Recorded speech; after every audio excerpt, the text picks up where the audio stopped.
everybody, thanks for tuning in. Today we're going to be doing some spring cleaning. We got a bunch of spices in our cabinets, and we're just going to show you a quick, simple way that you can organize them and store them in little containers, and talking a little bit about the spices that you should have on deck when you want to be creating different types of cuisine.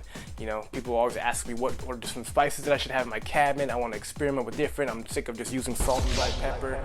What other spices can I have? And I'm going to show you what I got in my spice cabinet. Arby's, we have the spice cabinet. So today I told you guys I'm going to be going through and organizing our spice cabinets. We're going to start off by toasting all of our spices. Here we have some whole red chilies, and they're dried. We're going to give them a little toast in a saute pan around medium heat.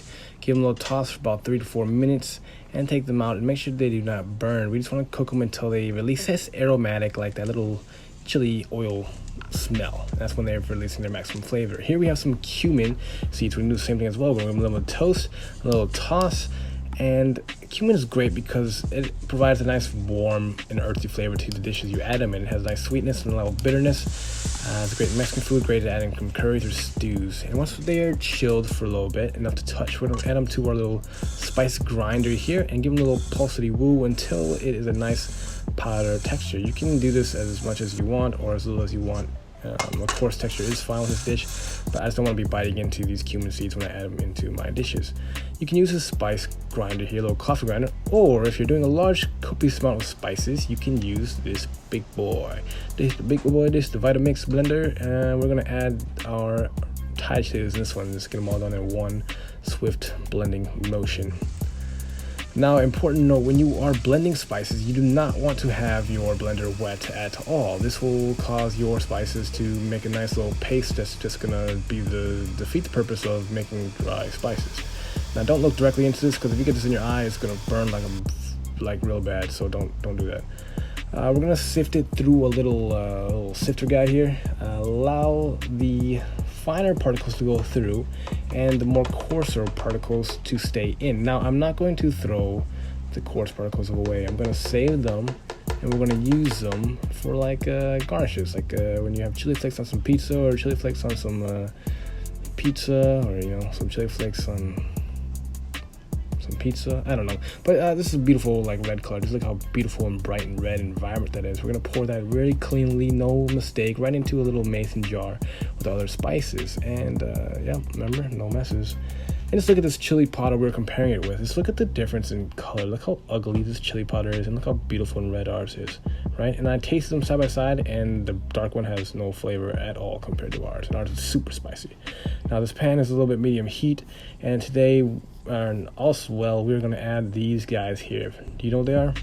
These are cardamom pods. Now, cardamom pods are a very interesting spice, all right?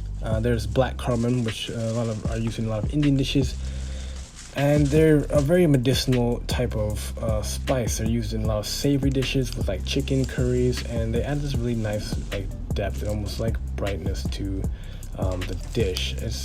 You can use them in like yogurt as well, which I found to be very interesting when you add this and steep it in some cream or some yogurt. Next, we have some bay leaves. Bay leaves are great. They have like a pine flavor to it. It's a little lemony, and I don't think we use enough of this, but really you just add some stock, add it in your stews, and just take it out when you're done.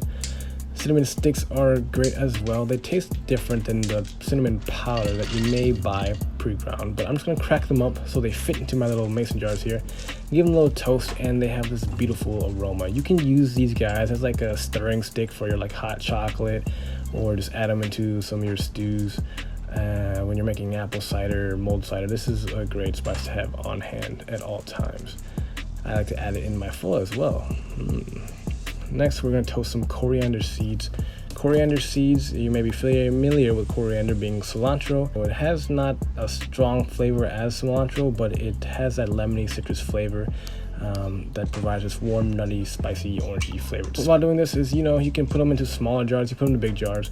And then what I'm going to do is I'm going to grab a little box, and I'm just going to put my spices in the box, put my spices in the box, put my spices in the box. And then you can put the lid on and label the side or label the top. So we have some smoked paprika, we have some star anise, some flaky black salt, the chili powder, the cinnamon sticks, the bay leaves.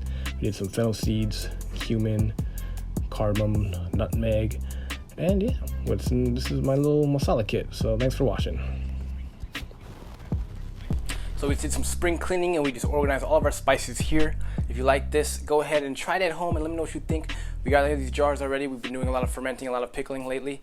Check out our other videos. You know, if you check out this video here, we'll be making a beef Wellington with kind of from Indian spices. We got a beef tamarind jus and a mint cilantro chutney and some lentils that were wrapped inside, the lentil duxelle that was wrapped inside this puff pastry of paratha. And then if you, oh, I forgot to mention, if you want to get this shirt and help build wells and churches in India, then please hit the link down below and check it out where you can buy a shirt and donate to the cause.